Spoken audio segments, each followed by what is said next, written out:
Hallelujah, सबको जय मसीह की, प्रेज़ द लॉर्ड। मेरा नाम पॉल तारिक खान है। फिर एक नई वीडियो में आपके सामने आया हूं। हमेशा की तरह वीडियो में वचन में जाने से पहले मैं कुछ बातों को शेयर करना चाहूंगा आपके साथ।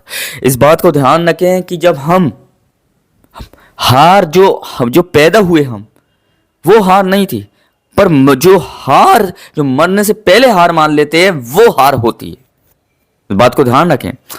तो आइए, इससे ही रिलेटेड एक वचन मैं आपकी स्क्रीन पर लगाना चाहूंगा, और जो आज का विषय टॉपिक है वो कौवों के ऊपर है कि कौवों का काम क्या है।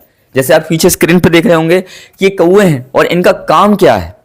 तो आइए, बाइबल में ही हम वचनों को मनन करेंगे। और अगर हम निकालते हैं पहला राजा उसका 17वां अध्याय और उसके चौथा वचन, तो वहां इस प्रकार लिखा हुआ है, मेरे प्रियानो, जो आपकी स्क्रीन पे आ रहा है, उस नाले का पानी तू पिया कर, और मैंने कौवों को आज्ञा दी है कि वे तुझे वहां खिलाया करें। और देखो, यहां एलिया के बगैर एलिया को परमेश्वर ने कौवों के माध्यम से खाना खिलाया। कौवों के माध्यम से खाना खिलाया परमेश्वर ने।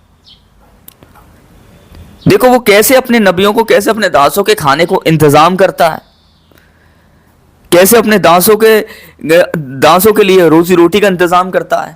क्यों यीशु मसीह ने अपने वचन में कहा, आकाश के परिंदों को देखो, ना तो वो मेहनत करते हैं, ना गाते हैं, ना बोते हैं, फिर भी उनका स्वर्गीय पिता उन्हें खिलाता है।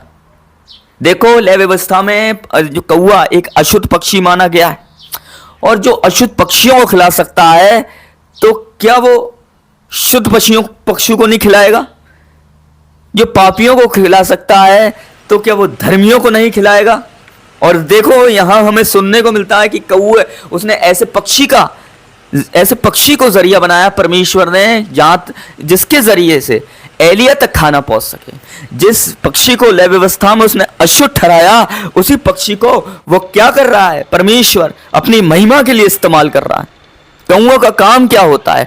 कौवे का काम यह होता है कि मैं आपको ये बताऊं कि जब भी वो खाना खाता है, हाँ, तो वो उस खाने पे उसका फोकस होता है और वो उस खाने को खा लेता है। पर यहां हम एक बात देखते हैं कि एलिया के लिए जब परमेश्वर ने खाना भेजा, उसके लिए खाने का इंतजाम किया, तो उस खाने को उसने मुंह में तो लिया, पर उस खाने को निगला नहीं।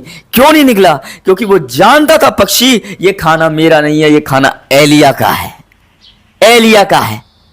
इस बात को ध्यान रखें।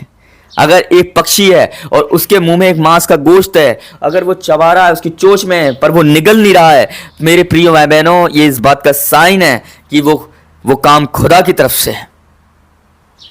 एलिया के लिए परमेश्वर ने खाना भेजा, एक कौवे को का इस्तेमाल किया, पर कौवा उस खाने को नहीं खा रहा है, पर उस खाने को उसे सर्व कर रहा है, परमेश्वर के दास को सर्व कर रहा है। इन दिनों में डिप्रेस मत होइए, इन दिनों में टेंशन मत लीजिए, इन दिनों में चिंता मत करिए कि आपका खुदा जब कौवों के द्वारा खिला सकता है उन नबियों को, दासों को, तो आज वो खुद आपको डायरेक्ट खिला सकता है। इस बात को ध्यान रखें।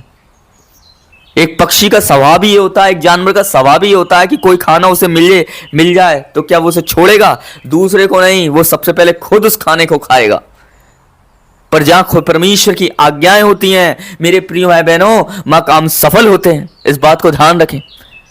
जब एक कौवा इतनी आधीनता में चल सकता है कि वो उस खाने को ले तो रहा है, चोंच में दबा के एलिया के लिए ले आ रहा है, पर खुद नहीं खा रहा है, तो मेरे प्रियानो, जब एक ऐसा पक्षी जो परमेश्वर की आज्ञाओं को समझ सकता है, तो हम क्यों नहीं समझ सकते, हम इंसान होकर। हालेलुया। इन दिनों में फिक्र करना बंद करें, चिंता करना बंद करें।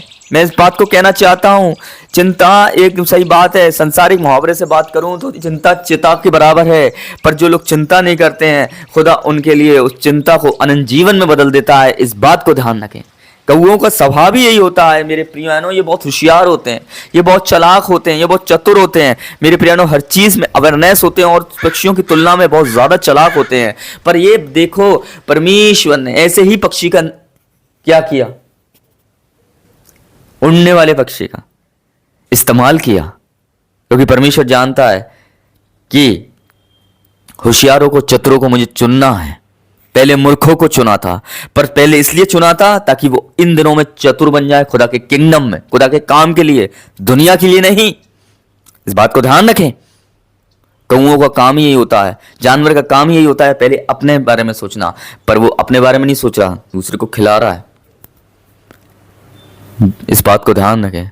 तो जो खुदा अशुद्ध पक्षियों को खिला सकता है, पापियों को खिला सकता है, वो आपको क्यों नहीं खिलाएगा? इस बात को ध्यान रखें। तो मैं विश्वास करता हूं इन दिनों में फिक्र करना बंद करें, चिंता करना बंद करें कि रेंट कहां से जाएगा, बच्चों की स्कूल की फीस कहां से जाएगी, खाने का इंतजाम कहां से होगा, काम कैसे लगेगा, इलेक्ट्रिक बिल कैसे जाएगा। इन दिनों की चिंता, ये चिंताएं बंद कर दें और खुदा से अपने रिलेशनशिप बनाने पर अपना फोकस रखें। वो खुदा आपको खिलाएगा, उसका वादा है। जो कौओं के द्वारा खिला सकता है, तो इस बात को ध्यान रखना, वो अपनी महिमा के लिए हालेलुया को